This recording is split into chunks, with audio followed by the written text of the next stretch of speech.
السلام عليكم ورحمة الله وبركاته. أهلا بيكم معايا في فيديو جديد بنوي. فيديو النهاردة إن شاء الله هشرح فيه معاكم وحدة سهلة وبسيطة لعمل بطانية بيبي أو مفرش سرير أو شال مستطيل. أتمنى تكون سهلة وبسيطة عليكم وكمان تنول إعجابكم. فضلا ليس أمرا، ما تنسوش إذا عجبكم الفيديو تدعموني بلايك وشير وسبسكرايب. وحدتنا النهاردة إن شاء الله هشرح فيها معاكم الوحدة كاملة، وهشرح كمان نصها بالطول ونصها بالعرض، وهنشرح كمان ربع الوحدة.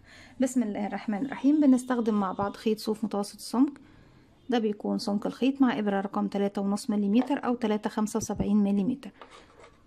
كمان احنا ممكن نشتغل وحدتنا النهاردة أو مفرشنا أو بطانيتنا أو حتى شال مستطيل، تقدري تشتغليه بخيط القطيفة، بتكون في منتهى الجمال والروعة، بتدينا نتيجة مميزة جدا. بسم الله الرحمن الرحيم. بسيب مسافة من الخيط وابتدي ألف الخيط حلقة على الهواء، بدخل داخل الحلقة ألف الخيط وأخرج منها، وطرف الخيط بشده بقى في عقدة البداية. في البداية ببتدي أكون 8 سلسلة. بسم الله الرحمن الرحيم. بيكون عندي الإبرة حلقة، بلف خيط وأخرج منها 1 2 3 4 5 6 7 8.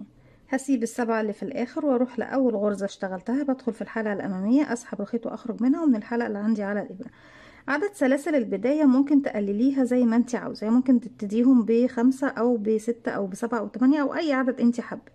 هبتدي ارتفع من نفس المكان اللي أنا فيه، 1 2 3، وبعتبر ال3 سلاسل دول أول غرزة عمود بلفة موجود معايا. كمان هدخل اشتغل 2 عمود بلفة، والشغل كله بيكون بغرزة العمود بلفة. عشان اشتغل عمود بلفة بيكون عندي على الإبرة حلقة، بلف لفة واحدة بقى معايا حلقتين، بدخل فراغي من تحت السلاسل، ومعايا كمان خيط البداية على الإبرة، اسحب الخيط واخرج معايا على الابره 3 حلقات، هلف الخيط واخرج من 2، اتبقوا 2، هلف الخيط واخرج منه. كده عندي عمود 2، كمان عمود يبقوا 3،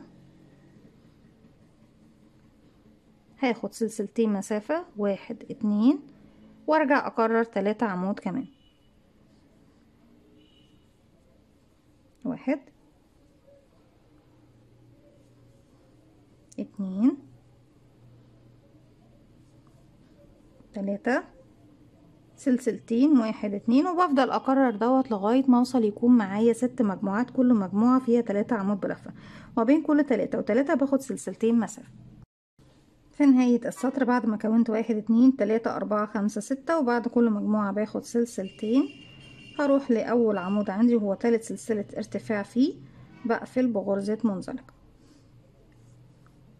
طيب السطر اللي جاي هبتدي اشتغل على الفراغات، يعني السلاسل، مش هشتغل على الأعمدة. إذا همشي بمنزلقة، كمان منزلقة، وابتدي اغير اللون للون جديد. هجيب اللون الجديد بلفه حلقة على الهواء، بقفله كمان عقدة بداية، واسحب الحلقة الجديدة من تحت الحلقة اللي عندي على الإبرة، واسحب أطراف الخيوط عندي في الخلف، بدخل بمنزلقة لغاية السلسلتين، وابتدي شغلي من مكان السلسلتين. في البداية هنا هبتدي أكون زاوية مكونة من 3 عمود، 2 سلسلة، 3 عمود بلفة في نفس الفراغ. هرتفع بسم الله 1 2 3، واشتغل كمان 2 عمود في نفس الفراغ، يبقى كده عندي 3 سلسلتين، 1 2، كمان 3 عمود في نفس الفراغ، 1 2 3. كده كونت زاوية، وزيها بالظبط تحت هنا في المكان ده هبتدي اكون زاوية، بس علشان خاطر انا هكون هنا زاوية وهنا زاوية، هنا هيكون في الفراغين دول في شغل عادي.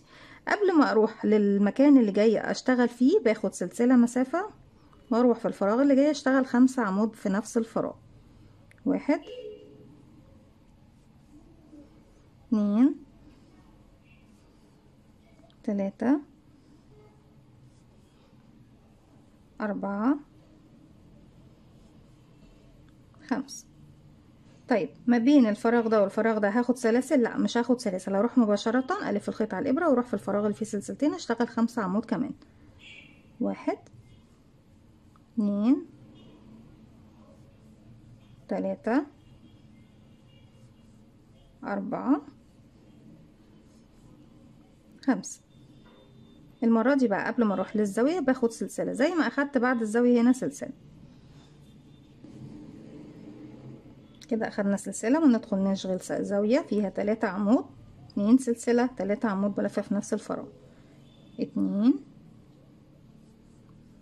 3 1 2 وكمان مرة في نفس الفراغ 1 2 3 سلسلة، وبكرر بقى زي ما اشتغلت هنا 5 عمود 5 عمود وبعد كده سلسلة، وهرجع لكم تاني نكمل مع بعض. رجعت لكم تاني، وفي نهاية السطر بعد ما اخدت سلسلة بروح لتالت سلسلة ارتفاع في العمود الاول وبقفل بغرزة منزلقة. همشي بمنزلقة لغاية ما اوصل لسلسلتين الزاوية وابتدي اكون زاوية جديدة. الشغل في السطر اللي جاي هيكون فيه اختلاف، بس هيكون فيه اختلافات يعني بسيطة وجوهرية لازم ناخد بالنا منها. برتفع 1 2 3 وبعتبره اول عمود بلف عندي هنا في الزاوية، وبعد كده بدخل تاني اكون 2 عمود 1 2. احنا تحت كنا بناخد سلسلتين مسافة، طيب هنا هاخد 4 وناخد بالنا من النقطة دي 1 2 3 4، هسيب 1 2 3 والف الخيط على الابرة واروح لسلسلة رقم 4 اللي هي كانت الاولى بالنسبة لي، اشغل عمود بلفة 1. بعد ما شغلت عمود بلفة في السلسلة رقم 4 اللي هي طبعا بالنسبة لي كانت رقم 1، بلف الخيط على الابرة وبدخل داخل الزاوية تاني اكون 3 عمود بلفة في نفس الفراغ 1. وبصوا ده الشكل اللي يكون طبعا مطلوب مننا. 2 3. هناخد سلاسل مسافة؟ لا مش هاخد سلاسل مسافة. فاكرين السلسلة اللي كنت بشغلها تحت هروح اشتغل فيها 3 عمود بلفة 1 2 3. هيقابلني ال5 عمود وال5 عمود، هروح اشتغل فيهم 10 نصف عمود، فوق كل عمود بلفة غرزة نصف عمود. ازاي بشتغل النصف عمود؟ بيكون عندي على الابرة حلقة، بلف لفة واحدة اصبح معايا حلقتين، هدخل فراغي فوق كل طبعا حرف في بيكون عندي ضلعين، اسحب الخيط واخرج معايا على الابرة 3 حلقات، هلف الخيط واخرج منهم هما 3 كده 1 1 2 3 2 3 4 5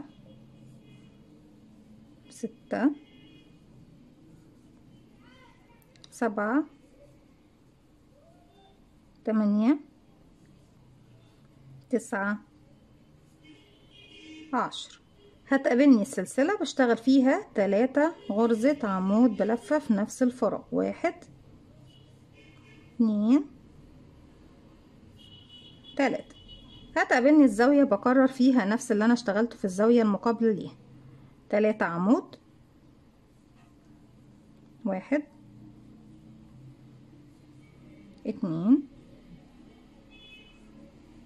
3 4 سلسلة 1 2 3 4.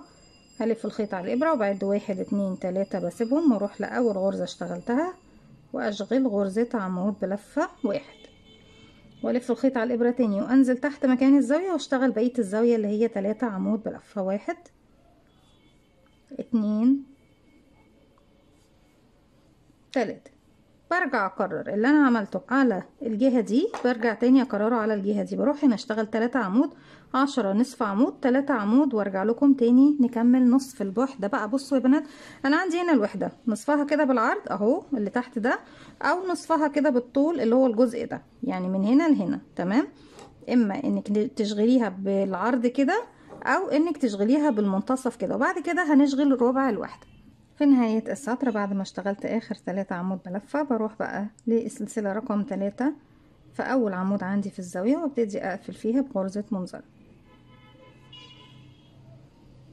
بكرر بقى الوحدات بتاعتي كلها بنفس اللونين هما وكمان الانصاص حتى سواء النص بالعرض او بالطول والربع كمان بيكون كلهم بنفس اللون.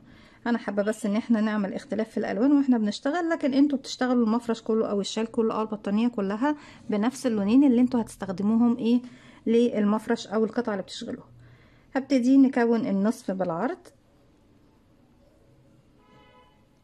عقدة بداية 6 سلسلة 1 2 3 4 5 6 وهبتدي اشتغل منزلقة في اول غرزة اشتغلتها، هرتفع 3 سلسلة وابتدي اشتغل 3 غرزة عمود بلفة. هعتبر ان ال3 سلاسل دول عمود بلفة وبعد كده بشتغل بعديهم 3 1 2 3. ارجع اشتغل سلسلتين 3 عمود،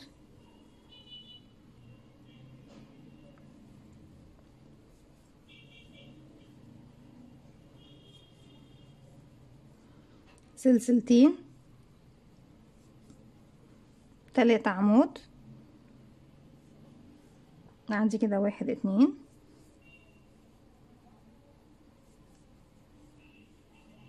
طيب في النهاية لازم ان احنا زي ما اشتغلت عمود بلفة لوحده منفصل، بردك بشتغل عمود بلفة. يعني بنقول ان هم 4 عمود بلفة، لكن كان لازم طبعا ان انا احددهم معاكم ان دول 3 عمود خاصين طبعا بالمجموعات التلاتة، 1 2 3، والعمود ده بردك والعمود ده هيكونوا منفصلين عن الاتنين. طيب في السطر اللي جاي ببتدي ارتفع 3 سلسلة 1 2 3، وهلف شغل الناحية التانية. اول فراغ هو بشتغل فيه كمان 3 عمود بلفة، 1 2 3. بعد كده باخد سلسلة هروح للفراغ اللي جاي واشتغل فيه 5 غرزة عمود بلفة، 1 2 3 4 5. احنا طبعا يا بنات بنشتغل السطر الاول بلون، نفس الترتيب بتاع القطعة الاولى هو بترتبوه بنفس الطريقة. انا بس عشان خاطر حابة ان احنا نعمل تشكيل في الالوان، فبشتغل القطعة دي بلون واحد والنص بلون واحد بردك اللي هو بالطول، وبعد كده هنشتغل الربع قطعة. عندي كده 1 2 3 4 5. لكن انا طبعا لو حابة ان انا اغير اللون في نهاية السطر، ببتدي في اخر غرزة بشتغلها ببتدي الون لون جديد، وبعد كده برتفع واشتغل السطر بتاعي. هوريكم طبعا هنعملها مع بعض ازاي. 1 2 3 4 5، وارجع هنا زي ما احنا شايفين بالشكل دوت. انا هنا ما بين الخمسة دول والخمسة دول مش هاخد مسافات، هروح مباشرة واشتغل هنا كمان 5. 1 2 3 4 5. لكن هنا باخد سلسلة وبروح فين بقى؟ بروح لأول غرزة اشتغلناها أو أول فراغ اشتغلناه، وابتدي أكون 4 غرزة عمود بلفة، اللي هي طبعا عندي هنا بعد 1 2 3 بسيبهم، وآخر سلسلة ارتفاع من العمود الأول ببتدي أشتغل فيها 1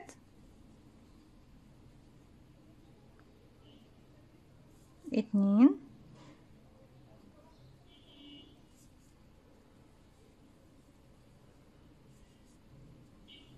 3، ودول المجموعة الأساسية، ورقم 4 دوت بيكون العمود الأول عندي في السطر. زي ما احنا شايفين خيط البداية بكتفي طبعا ان احنا اشتغلنا عليه الكمية دي، وببتدي طبعا ايه ان انا اقص.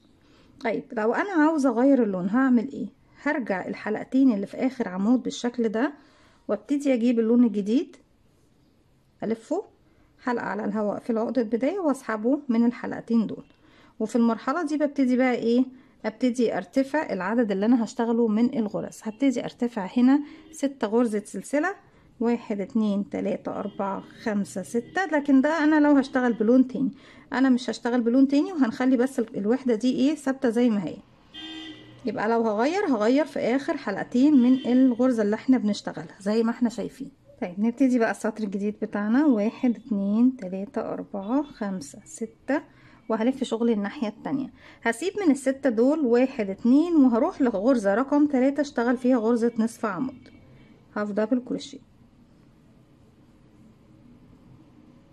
بالشكل ده، وارجع ادخل في اول فراغ اللي احنا طبعا عندي موجود اللي هي سلسلة رقم 1. هلف الخيط وادخل فيها وابتدي اشتغل، او عامة مش هندخل في السلسلة نفسها، هدخل في العمود الاول عندي من تحت اللي انا ارتفعت من عنده، واشتغل 3 غرزة عمود بلفة. 1 2 3.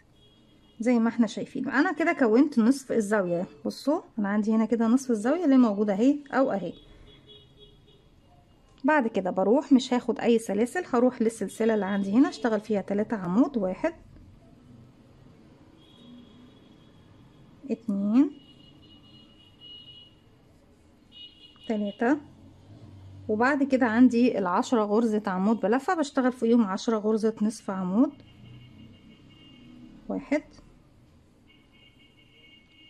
2 3 4 5 6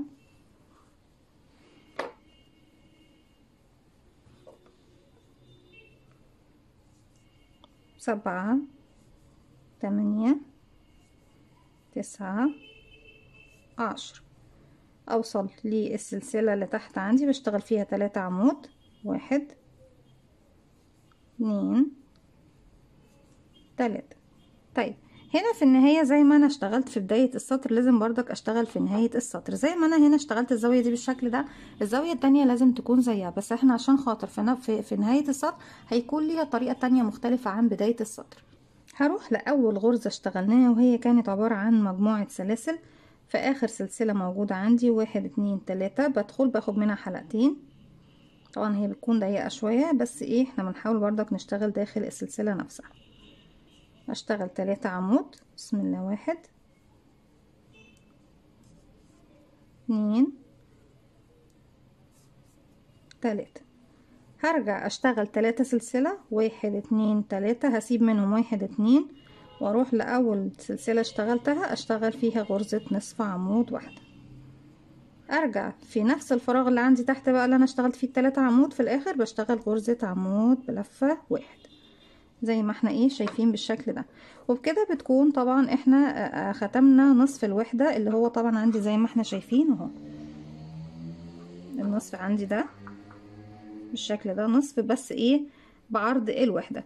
طيب لو حابين بقى ان احنا نشتغل النصف دوت بالطول، بس قبل ما نشتغل نلف الخيط ونخرج ونسحب 10 سنتي ونبتدي نقص الخيط علشان ايه ننضفه بإبرة التنظيف. تعالوا بقى نشتغل مع بعض نصف الوحدة اللي هو بيكون عندي كده بطول الوحدة.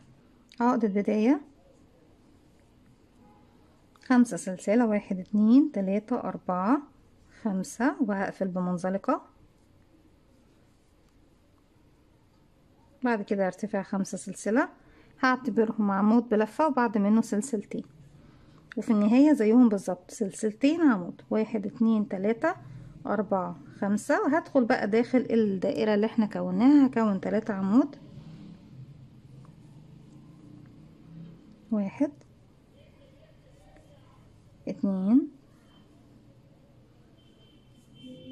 3 سلسلتين. 1 2 كمان 3 عمود. 1 2 3 سلسلتين زي ما انا اخدت طبعا في البداية سلسلتين وهشتغل عمود بلفة واحد. السطر اللي جاي طبعا زي ما قلنا مع بعض السطر الاول بلون والسطرين اللي في الاخر بلون تاني مختلف. هرتفع 3 سلسلة. 1 2 3 هلف شغل الناحية التانية وهبتدي داخل السلسلتين هنا عندي اشتغل 5 غرزة عمود بلف. 1 2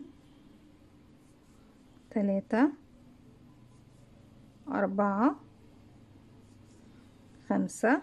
طيب بعد ما اشتغلنا ال5 هاخد سلسلة وهتقابلني بقى السلسلتين اللي في المنتصف دول بيكونوا سلاسل زاوية. هبتدي اشتغل فيهم 3 عمود 2 سلسلة 3 عمود بلف. 1 2 3 1 2 1 2 3.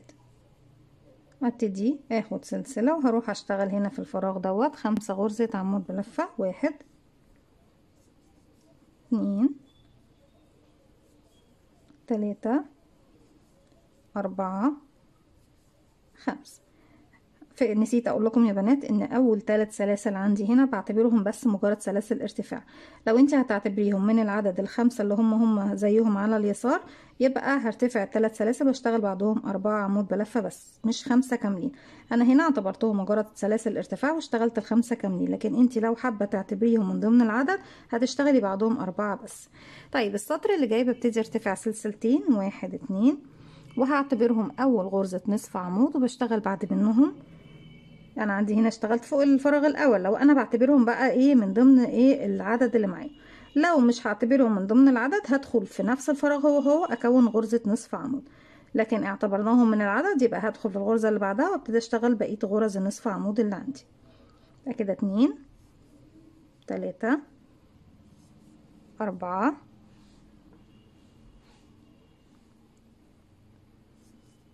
5. بعد ما اشتغلنا الخمسة هنروح فين يا بنات ونشتغل ايه؟ هنروح للسلسلة دي نشتغل فيها 3 غرزة عمود بلف. 1 2 3. بعد كده هتقابلني الزاوية بدون اي سلاسل قبل ما اروح لها، هروح اشتغل 3 عمود. 1 2 3. وبعد كده 4 سلسلة. 1 2 3 4. فاكرين الزاوية اللي عندي هنا في القطعة الأساسية؟ هسيب 1 2 3 والسلسلة رقم 4 هشغل فيها عمود بلفة 1. ارجع داخل الزاوية نفسها كمان 3 عمود. 2 3. نرجع 3 عمود فوق السلسلة.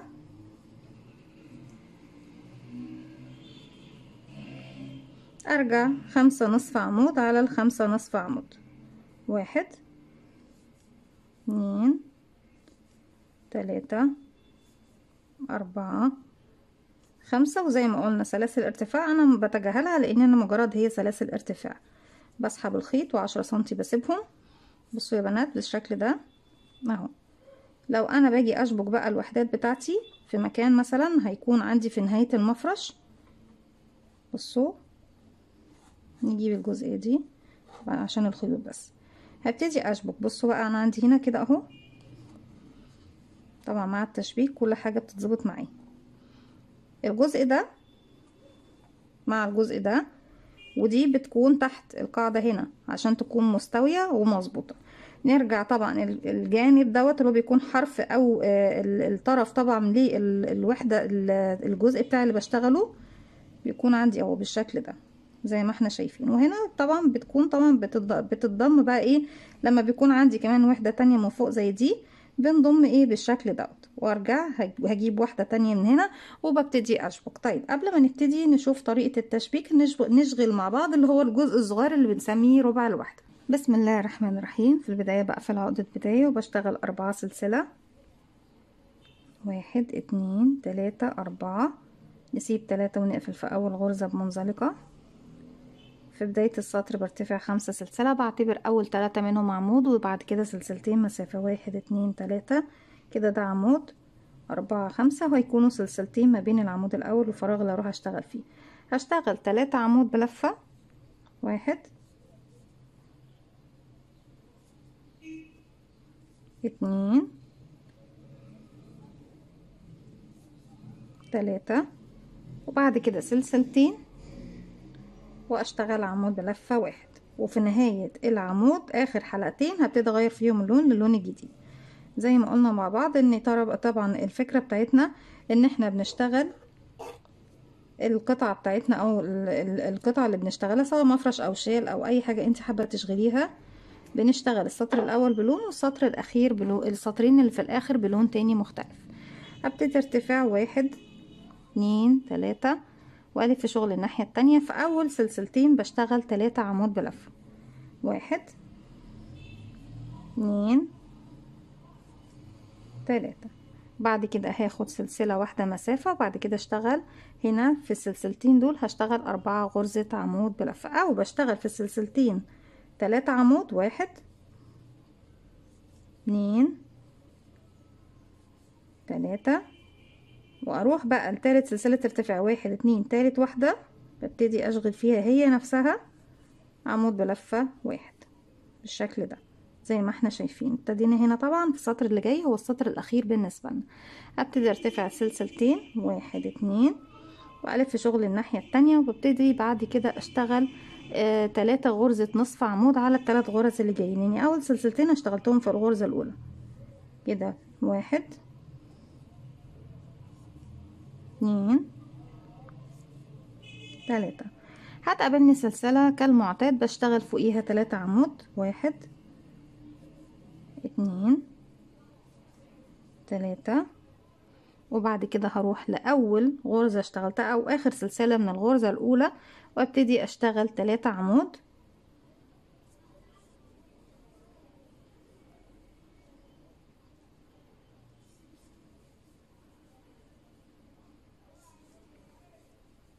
تلاتة سلسلة، 1 2 3، هسيب سلسلتين واروح لرقم 3 واشغل هاف دبل كروشيه غرزة نصف عمود واحدة زي ما احنا شايفين. وفي نفس الفراغ الاول اللي انا اشتغلت فيه طبعا ال3 عمود هو اللي تحت عندي نفس السلسلة، بشتغل عمود بلفة واحد. اصبح انا عندي كده ربع الوحدة يا بنات اهو. بصوا بعد ما هقفل هسحب الخيط كده بالشكل ده، اصبح عندي ربع الوحدة اللي هو طبعا ايه لو انا جبته هنا ده بالنسبة طبعا. بصوا لو انا شبكت بالشكل ده، لو جبت وحداتي كلها كبيرة بالطول ببقى محتاجة طبعا في الجزء دوت ان انا اشتغل ربع وحدة اهو، وهنا بشتغل ربع وحدة. طيب النصف وحدة بيكون فين يا رندا؟ بيكون في المكان ده، في الجزء طبعا اللي هو من تحت عندي هنا. دي بتكون في الحرف ده الزاوية دي، وفي الزاوية كمان اللي هي المقابلة اللي فوق خالص، وفي الزاوية اللي على اليمين من تحت ومن فوق. ال الأنصاف اللي هي بالعرض بتكون في المكان ده زي ما احنا شايفين، اللي هي طبعا على مدى ارتفاعي للوحدات كلها. النصف بالطول بيكون عندي هنا من هنا ومن الجهة التانية، يعني هنا بطول القطعة، هناك بطول القطعة برضك الجزء ده. هنا هتحطوها 4 مرات بس، هتشغلوها 4 مرات بس. بشتغلها واحدة هنا واحدة هنا واحدة هنا واحدة هنا، وبعد كده دي بتكون عندي بقى على حسب الكمية اللي انت بتشتغليها او المقاس اللي انت محتاجاه بتحطيه في الجزئية دي. طيب طريقة التشبيك بتاعتنا بتكون باستخدام غرزة الحشو، بنستخدمها بنفس طبعا اللون الاول موجود عندي. لما باجي اشبك يا بنات بغرزة الحشو بشبك بايه؟ بشبك على وش الشغل مش على ظهر الشغل بالشكل ده. عندي هنا دي مكان الزوايا اهو، بصوا مكان الزوايا عندي اهي. هنزل هنا من تحت الزوايا واسحب الحلقة دي بعد ما اقفلها عقدة بداية. الخيط ده بسحبه معايا في الداخل بالشكل ده. ابتدي ارتفع سلسلة. عندي عدد الغرز بيكون طبعا مساوي لعدد الغرز الموجود في الجهة التانية المقابلة. تمام يا بنات. هبتدي ادخل. انا في المعتاد المفروض ان احنا بندخل تحت حرف الفي هنا وتحت حرف الفي هنا برضك في الغرزة المقابلة ليه. انا دايما بحب لما بشتغل بغرزة الحشو اما انك تشتغلي تحت الغرزتين او باخد الحلقة الخلفية من الجزء اللي قدامي والحلقة الامامية من الجزء اللي هو ايه بعيد عن وشي، واسحب الخيط واخرج معايا حلقتين بلف خيط واخرج منهم. طيب لو الطريقة التانية بدخل تحت الضلعين كاملين وتحت الضلعين عندي هنا برضك في الجهة التانية كاملين، هسحب الخيط وهخرج بالشكل ده معايا حلقتين، هلف خيط واخرج منهم تاني. بكرر بدخل تحت الضلعين هنا في الغرزة دي وتحت الضلعين هنا في الغرزة دي، اسحب الخيط واخرج. تمام يا بنات. اما الطريقة اللي انا بحبها احيانا يعني مش في كل الاوقات، بدخل في بسيب الحلقة الامامية وبدخل في الباك لوب مع الفرونت لوب الحلقة اللي بتكون وراها على طول اللي قدامها على طول، اسحب الخيط واخرج معايا حلقتين، هلف خيط واخرج منهم. بكرر حلقة خلفية مع حلقة امامية واسحب الخيط واخرج، واكرر بنفس الطريقة دي غرزة حشو. بدخل في الحلقة الخلفية مع الامامية اسحب الخيط واخرج معانا حلقتين، هلف خيط واخرج منهم. بحيث ان انا طبعا لما باجي اشبك بصوا الجزء اللي انا شبكته على طول تحت الضلعين هتحسوا ان هو مشدود قوي. طيب الجزء اللي انا شبكته وسبت حلقة من هنا وحلقة من هنا، هتبصوا طبعا تلاقوا ان الجزء اللي في المنتصف بارز زي ما احنا حابين، لكن عندي الشغل مرتاح. بصوا مش مشدود، يعني الجزئية دي مش مشدودة خالص ومرتاح كمان معايا ضلع هنا فايض ومرتاح. اما الجزئية دي فبتكون مشدودة زي ما احنا ايه شايفينها. ليكم مطلق الحرية انك تشتغلي تحت الضلعين وتسحبي الغرزتين مع بعض، او تشتغلي تحت الحلقة الخلفية مع الامامية وتسحبي الجزئين مع بعض بغرزة حشو زي ما انت عاوزة. وفي النهاية طبعا بيكون عندنا في الطريقتين ايا كان سحبتي من تحتهم كلهم او من تحت حلقة واحدة من هنا وحلقة واحدة من هنا، بيديكي نفس الشكل البارز ده في المنتصف.